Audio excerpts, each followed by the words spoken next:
Welcome to another Stratazine podcast. My name is Jason, and with me today I have Megan, we've got Kimball, and we've got Ethan. And today our topic is going to be on what things go into making a great social media post. And so to kind of kick us off today with our discussion, we're going to turn the time over to Ethan, and he's going to introduce our first discussion item. Perfect. Thank you, Jason. So yeah, as you said, we're discussing what goes into making a good social media post.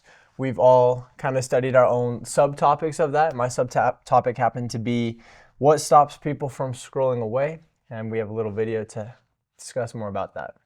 This week's Stratazine topic, it is what makes a good social media post. Okay, after extensive research, I've boiled it down to 5 reasons for what stops people from scrolling away. The first would be the hook. If the first second is boring, they're gone. The next would be visual contrast. If the post isn't easy to read or doesn't capture attention visually, they will not be interested. They'll be gone. The next is fast build-up. People don't want to wait for the quote-unquote good part. They want to get right in and learning about whatever you have to post. The next is high emotional value. If it doesn't make them feel something, they'll scroll. Last but not least, clear point and clear motive. If the viewer doesn't instantly understand what the post is about, they will be moving on. I have 3 examples from Sports Illustrated, H&R Block, and Grammarly that all have these things applied to their posts. If you were to be scrolling and we're looking into either one of these, or of course if you like sports, Sports Illustrated is one that you would want to look at, and it's pretty captivating that message that they have there. The next is H&R Block. If you're looking to apply for a job, of course that one would be hard to ignore. And Grammarly, if you're a student or you like learning at all, you would be more inclined to click on those.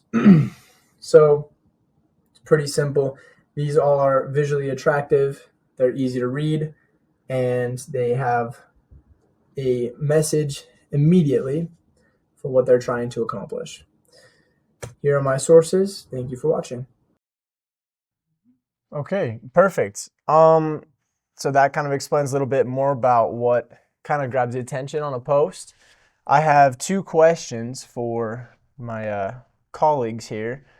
The first one is, what type of content do you save or share the most, and why?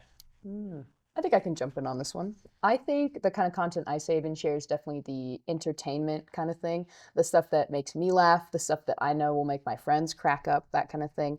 And I think the power of humor is what really hooks me in there, and what makes it so shareable, you know? So I think that's a really strong factor in social media design. But what do you guys think? I think in my experience, I tend to save funny things and share political things. And that's just me, I think. I'm like, oh, people need to know about this, so I share it. Or, that's funny. Let me add it to my expanding horde of memes on my camera roll that I, never look at except when I'm trying to, show people how funny I am. I also do tend to like save. The save feature is very useful because you can be like, oh, I'm going to check that out later. I'm going to keep that. And then it also gets added to the pile of things you never look at.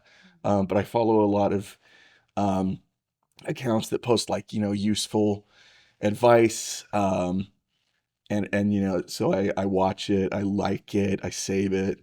So that's kind of how I navigate social media. I might be a little unusual in that.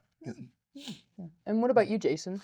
I am not a sharer. Yeah, I think it's because I don't want to be that guy. I don't know, like I have lots of people that share things with me, and I'm like, it's sufficient. I don't need to add to that. And so I'm not much of a sharer, but I am a saver. And usually the stuff that I save is something that adds value. to me. So it's usually it's like educational in nature. It teaches me something and I'm like, okay, I need to hold on to that. It's something that's adding value in that way for me. It's not so much, I mean, I like entertainment and things like that, but the things that I want to really come back to for me are things that teach me something. And then I'm like, I need to come back to that later, or I want to apply that thing. So no piles of memes on your phone. no, I won't find them.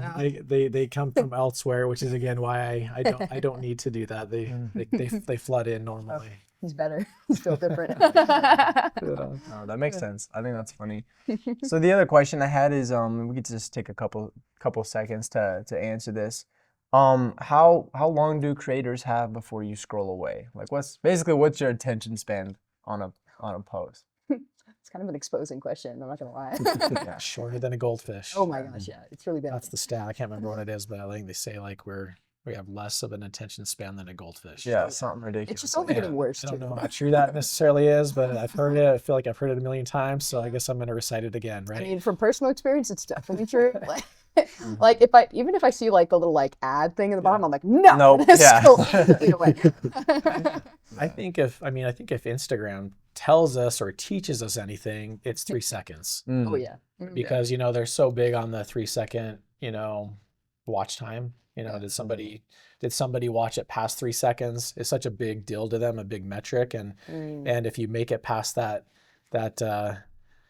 I don't know, that 3 second mark, which almost made me feel like an eternity, then you've arrived. You've won. And it's exactly, you kind of have, like, because it seems like at that point they're willing to put it in front of more people, right? Because it shows that it's like, this is apparently 3 seconds means it's relevant. Beat the right? goldfish, So, man. so that would be my thought is, I mean, it's got to be dang quick, right? Yeah. And hopefully, within 3 seconds. Yeah. Yeah, that feels that we very get accurate. past, Yeah. so. Yeah. I notice several videos that I might not otherwise be interested in at first glance will have like Stitch incoming. And so I'll be like, oh, someone's going to respond to this video. I should stick around and see what the response is. Especially like on accounts that I already follow. The things they're responding to, it often sounds like something that they wouldn't post because obviously it's not them. They're responding to someone else. So that would let me know like this is from someone whose content I actually care about, and they're kind of reporting on this thing or responding to it in some way. Yeah, those guerrilla tactics. Get them in there. So you get a lot of those, like whether it's that like Stitch coming or like wait for it, like, and they're trying to get you to stay so that it shows that people care about this, and it's a little tactical thing to try to kind of use it as a tool. There's no hard fast rules in social media, unfortunately. We gotta do, I guess. I do think like wait for it does tend to sometimes it doesn't work because it's often associated with like clickbaity videos, Totally. like oh, this cat's gonna do something amazing, and then it's just And half the something time kinda it's not boring. even great. Right, exactly. And like, why did I wait for that? I fell for it. Yeah, never again. But we do it again. Scroll through your porn later. Okay. Yeah. Oh, it's just the loop, like that just keeps on. Yeah, going. right. Wait, it's just like I've been sitting here for 20 minutes now. Yeah, Like, man. Like, To keep it you read the busy- comments and it's just like I hate it. It's like, stop. Did you ever do that thing in school where you wrote on a piece of paper to keep an idiot busy, or to find out how to keep an idiot busy, turn the paper over, they turn it over, and it says the same thing. So if you're an idiot, you keep turning it. Yeah. And, if you fall for it, you turn it over at least 3 times. We really are sheep. Yeah, no, not kidding. Yeah. All right, well, let's hop back on topic. That's My bad. That one's on me. That's all good. That's all good. I don't have any more questions from my segment. I think now's a good time to transition. Yeah, I Megan, got it. think you have something prepared for us? Oh, for sure, yeah. Perfect. Kind of transitioning off of like those first really important 3 seconds, if someone makes it past those first 3 seconds in your video, what follows? What's after the hook? How do you make something fresh, exciting, good so that they stay, maybe for 5, that kind of thing. And some strategies for that we have featured here in this video. Hey guys, I'm Megan from Stratazine, and I'm excited to share 4 tips for keeping your content fresh. Let's jump right in. How do you get your account, your voice, and your posts to be seen? The short answer is by keeping your content fresh and exciting. If people are interested in what they're seeing, they're bound to stay. Today, we'll be looking at HubSpot's advice on social media freshness. We have 4 quotes from 4 blogs from HubSpot's numerous catalog. Firstly, we have, obviously, creativity works when it comes to creating evergreen marketing content. Even when your business isn't the most captivating one out there, a little bit of imagination in your content can go a long way. It makes sense to push the envelope a little bit just to give people a reason to share your posts on social media, so have some fun. Secondly, we have, the great thing about social media is that it is versatile. People can share, like, and comment on many platforms and move these conversations to other platforms. You can repurpose older content to get a fresh take from users on other social media streams. Thirdly, we have, according to Instagram, over 2 million businesses use their platform to connect with their audiences. While other social media sites like Facebook, Twitter, and LinkedIn are great for sharing and promoting content, Instagram is a way to humanize your brand. And lastly, we have, you wouldn't start building a house without a blueprint, a sculpture without a sketch, or a company without a mission statement. So, there should be no content creation without a plan. Otherwise, you risk getting derailed from your objective. I know that was a lot, but those 4 quotes can be boiled down to 4 main ideas that we can easily apply. Be imaginative, be resourceful, be connective, and be strategic. If you want a more in-depth guide, here are the blogs available on HubSpot if you want to read more. That's all from me for now. Thanks for listening. Well, thank you, me. But we're going to move on a bit from that. As that said, there's 4 main things that I discovered go into keeping content fresh. Being imaginative, kind of surprising your audience, making your content worthwhile. Being resourceful, that comes into like maybe there's a trend that just cropped up and you can totally apply it. Being connective, making sure you're being human and that your content is shareable, and being strategic, being smart. And with those 4 things, there's kind of, a lot more that goes into it. Like sometimes you can be self-promoting, sometimes you're sharing useful information, you're being educational. But kind of to apply all that, I want to open the floor for discussion with a hypothetical. So let's say I have a coffee business with like a more serious brand voice, a pretty refined logo, one of those like minimalist ones. Sophistication and exclusivity are big. Let's call them like the press or something. That feels really exclusive, but I imagine the target audience for a place like this is full of people with like a refined palate for coffee and love being part of like a higher class. They're probably a little snobby. But how do you entertain people like that? And how do you maintain balance of everything we've talked about so far? Like, what does that look like in a post for social media? That was a big one. There's a lot to think about there. I don't know. Like, I think maybe I'll try to take a stab at it, but I guess if you're looking at like, I don't know, for some reason, the idea that came to my mind is I feel like I'd be doing a lot of storytelling. I feel like maybe a high-end person would, if it's about coffee, would be interested in like, where is this coffee coming from? How is it being sourced? Does that make sense? Like, does, just, yeah. how are they treating it? How does it get to, from harvesting it to my cup? And who are the people involved? And I don't know, just the quality. Maybe like they care about quality. Because if it's high class, it's not coming from a can. Yeah. Right. So it's like just this really like, like just here's where it's originating from. Here's the process that we work this thing through, making it feel high quality, high end. And I think that they can maybe buy into that. And so I'd maybe be a storytelling. Yeah, I agree with that. I think that's good. What do you think? You're kind of bouncing off that. I feel like the first thing that came to my mind was how is it going to affect their health? Like, how is it going to benefit their health? Usually those high-end people care about, what's going into their bodies. And so if they know where it comes from, they typically know, okay, these are the ingredients that are going to be in it. Here's how it's going to affect my health. And like being upfront about those sorts of things from the very start, people, especially those high-end people, they buy into that pretty quickly. So just kind of like bouncing off what he said. Yeah. Really. If it works, it works. Yeah. You got to get the snobs. You got to get them. What do you think, Kimball? I think, all good points. Honestly, with that prompt, the first thing I thought of was like, what does the store look like? Like, what does the inside look like? Is it fancy? Does it have like that rustic wooden feel? Or maybe like a kind of a place that you'd see at like a black tie event or something. Like establishing like the visual look of the restaurant would like communicate like the kind of vibe that they're trying to cultivate. So I think, um, videos and images would be pretty beneficial Yeah. in terms of their posting strategy. Mm-hmm. Um, and they'd use like, formal language. They're not like one of those, hip radical coffee shops that are trying to like be relatable. They're serious, and they're I feel like you wouldn't want them to feel relatable at all.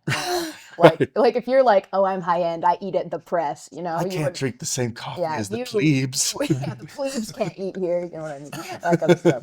Yeah. You're probably not going to be handing out like, stickers like Dutch Bros or something like Probably that. more So, artsy. Maybe yeah. have like even they might not even have like disposable cups. No, They they they'd have like the the ceramic mugs. A for lot of sure. overhead shots of like tasteful, Yeah. latte swirls or Mhm. stuff like Mhm. that. I imagine this is like where James Bond would get his coffee. That's kind of like that was where my mind went with the hypothetical. It's like if I were gonna make a post about it, I immediately thought of like some rich celebrity somewhere getting coffee at the press, or like like that fashionista New Yorker like strutting around the streets, that Mhm. kind of thing. She walks into the press, she's like, "Oh, my favorite coffee." She wouldn't say that because she's sophisticated, but that's kind of what I imagined. Yeah, but there's a lot of strategies that would work as we've Mhm. discovered. But I really, I actually really liked your idea, Ethan. I think that was a really good one. But let's say we make a post on that, and let's say it performs like really well, like better than anything we've ever done on the press Instagram, I guess. And I'm wondering how you capitalize on success like that, and maybe like your other content, your older stuff isn't successful. What do you do with that? Just how do you not miss this opportunity of engagement, success, likes, all that stuff? You know. Hmm. I think you got to always be tracking like what's Yeah. working and Mhm. what's not. Yeah. You know what I mean? It might be that might be a one-off thing. You just never know. I would take what I learned from that and try to recreate to a certain degree or repurpose some of that, as we talked about earlier in one of the clips. But Yeah. how can I, what maybe in here is what caused this to work? Mhm. Can I try it or apply it again? See if it works. It does. I might be onto something. It doesn't mean I don't try it again, but maybe I try to give it a little bit more time and see if there's anything there. If it doesn't work, I need to abandon it and keep moving forward. Sometimes it's a lot of testing, like a lot of Mhm. trial and error, I feel like Okay. with stuff. Comforting. And yeah, I mean, but there's things that I think you start to learn though, like, Yeah. if you're measuring and you're tracking your stuff, like, these topics seem to perform better than others, or, this content pillar seems to do better over here. And if I want to get more people to engage over here, I should create this type of content. So if you're actively measuring and looking at your analytics and the data, then you can learn a lot about your audience and how they respond to different types of content. And then depending on what you're trying to have them do, then you create more of that thing. If you're like, I want to get more reach or more comments, I need to create this stuff. If I'm trying to get them to save it, then it usually seems to be more like this type of thing. So then it's just that, and then from there, you kind of let that guide a little bit your strategy of like, what is it exactly I'm trying to accomplish? What do I want them to do? Mm-hmm. And what does my data tell me that I can do to help influence that will happen? Mm-hmm. Yeah, I think you covered it very well, to be honest. Yeah, and you've humored me for quite a while in our precious time. So I think we're going to kind of switch gears over to Kimball, who's been working with a lot of target audience awareness and analysis, which just became very relevant. And Kimball, you've been researching that. What should people know about target audiences? Target audiences, when you're posting, you need to have a goal and you need to know who you're posting for. And to that end, I've made a little video. Notice anything about this post? Notice how it's kind of nothing? What do you think is the problem with this post? Well, for one thing, it doesn't have a target audience. Let's see if we can fix that by rewriting the post to apply to 3 different audiences. We'll try a college student first. Stop doom scrolling and get your life together. You've got homework due tomorrow. Or how about a new parent? You're already exhausted. Your productivity shouldn't make life harder. Or how about a business owner?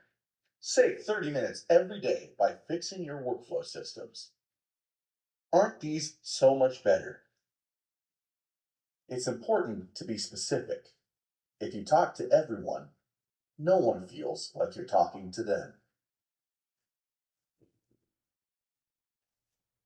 Right, there were supposed to be sources, but Oh, it's okay. You spat bars. they might fix that in post, show the video I meant to send. Mm. But yeah, basically, you got to know, who you're posting for, and you got to tailor your voice, to your audience. You have to be intentional with it. You can't just like say stuff and be like, well, the people who this will resonate with will come, whoever this resonates with, it'll resonate. You want to know who it is you want to attract. So my first question here is, what can you do to make sure that the audience you have is the one that you want? I think I can speak on that. A lot of it I feel like has to do with how you start. If you start being somebody that you're not from the start, then it's going to be the crowd that you don't want to have following you. And then when you finally gain the courage to share what you want to share, then those people are going to unfollow you. You're going to lose all your engagement, all that traction that you have. So I think from the very start, it's about being original and authentic. And from the very start, being courageous enough to post for the people that you actually want to reach, instead of kind of beating around the bush and then gathering all these other people, but not the ones that are actually the bush in this sense. There we go. Yeah. I personally, like, when I'm starting out with like maybe like a new page or something, sometimes what I'll like to do is like to make like a bunch of accounts and then just kind of like tweak little things about each one and just see like if I'm attracting the right kind of people. Like, let's say I make a tweet about like one of my numerous opinions where I'm like, wow, blue is the best color. And then if I get like, a ton of hate for it, then I'm like, okay, I'm not going to appeal to the blue haters. You know what I mean? Like, I know that's a really bad example, but just kind of watching what your content is attracting and kind of like using that knowledge to pivot into who you do want to attract. I think that's what I'd say about that. Yeah. I don't know. My thought is, I think any audience that you're able to attract, you should retain. There's value in holding on to that. And then I feel like if that for some reason you're attracting the audience that you didn't intend to, or you weren't necessarily hoping for, I mean, there's obviously some reason they're there. So I would retain them, and then I would be then trying to figure out, what am I doing that, like, what do I need to do to appeal to the audience that maybe I'm after, that maybe I'm not quite hitting in the way that this one is. And I would be trying to look into just doing my research, doing my homework, what are their interests, their needs, how do I create content for them? But I would definitely not want to lose a current audience, even if it's not the one that I expected or hoped for, because there's still going to be, there's got to be value in that. That's why they're there, and maybe it was unexpected, which can be a really good thing. Might open up a whole nother audience segment where you're like, did not see that happening, but I'm going to take advantage of that and I'm going to appeal to them and sell products or services to that group. And while that's happening, I'm going to go to the one that I intended and try to build that as well, so that I have multiple like audience segments that I'm trying to market to, or trying to reach. Yeah, that transitions pretty perfectly into my next question, which Nice. is it possible to appeal to multiple target audiences? 100%. I like that. In my opinion, it is. I think for me, from there, I think a big key with it though is, I think if you could do it by platform is a nice way. If it can be that simple, not always, but meaning your audience is going to differ on TikTok than it is on Instagram even, and Facebook, and maybe some of those platforms don't even make sense for you, right? But if you, let's say you do have some different audience segments, and I'm kind of generalizing it by more demographics, I guess, which maybe is not quite fair fully, but if you've got a group that you feel like is a little bit older, and you're trying to, or we'll say younger, but you're trying to appeal to that audience on Facebook, you're missing it, right? And so you just need, like, and we're super lazy as creators. Like, oftentimes we'll make something and we just push it to everything else. But the audience that it's going to on those different platforms is likely that different group, that different audience segment. And so it's not going to be relevant or resonate with them, be relatable. And so we're kind of missing the mark. So I think we got to know who they are, where they're at, and meet them where they're at and customize content for them. And you could be running a Facebook account over here and your Instagram, and they could look and feel very different. I mean, they're branded the same, the identity's there, but you're talking about yourself or your products or services in different ways that are going to meet the needs of those audiences. And I think it can be done. Absolutely could be done. Yeah. I actually have some personal experience with this. I like to do art. I draw a lot. Woohoo. So fun. And I have an Instagram and I have a Twitter. And they're very different from one another. Yeah. The Instagram is more like educational, a little more serious bits of content, like, oh, this is how I rendered this piece. But on Twitter, it's almost like a dumpster fire. There's a lot of like really, really stupid art. Like I drew this rubber ducky with like a sword with it or something, or I drew this really awful caricature of like a politician, stuff like that. That's the stuff that resonates with the very angry people on Twitter. The audience. Yeah, you just got to know what you're working with, and you just got to apply what works. So I definitely agree with what's been said. I mean, there definitely should be a primary and secondary Oh yeah. and beyond, you know what I mean? So that you're definitely not trying, you're I don't know, you know who your main people are and you're putting your focus there, but you definitely don't want to abandon potential other audiences or customers, right? Just because you're so focused on the one thing. Yeah, like the Twitter content you can whip out in like an hour, but like the gram, that's like 4-hour paintings. You just gotta pick what's more important to you. Yeah, but that's just me. Yeah. Ethan, you got any thoughts?